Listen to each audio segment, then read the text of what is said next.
Thanks for your interest in my work.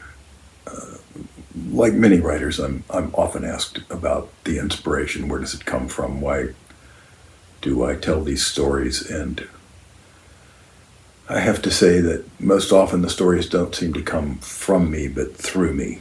The ancient Greeks used to credit the muses and say that the muses were the inspiration, and perhaps that's true. Perhaps there is an element of truth in that. When I start to write, these stories just rather come out. And with the Florida Saga in particular, it was the unique history of the state, of this place, that fed these ancient spirits, and they responded. Stories pour out of Florida's past like the waters of 1,000 springs that are sprinkled around the state. Now, I sincerely believe that a good story should both entertain and inform. And that was my purpose in writing this book, my goal. The First Nations peoples who created the early civilizations called out to be recognized and remembered. The names of the Appalachee, Colusa, Miami, Tequesta, Matacumbi, Guale, Ocale, and many other tribes should never be forgotten.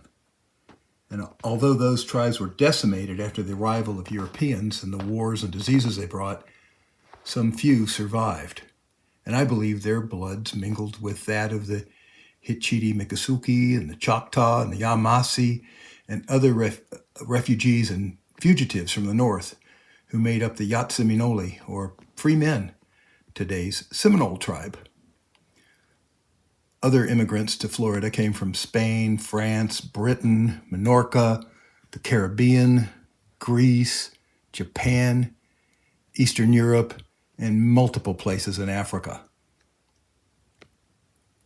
We can't possibly tell the stories of Florida's past and leave out those of the sailors and pirates, slaves, pioneers, spongers, railroad builders, and cattlemen who helped shape this place. They all have stories to tell, and they are all brought to life in the Florida Saga. So I appreciate you joining me on the pages of this book as we wander through the long years that brought us to this place in time.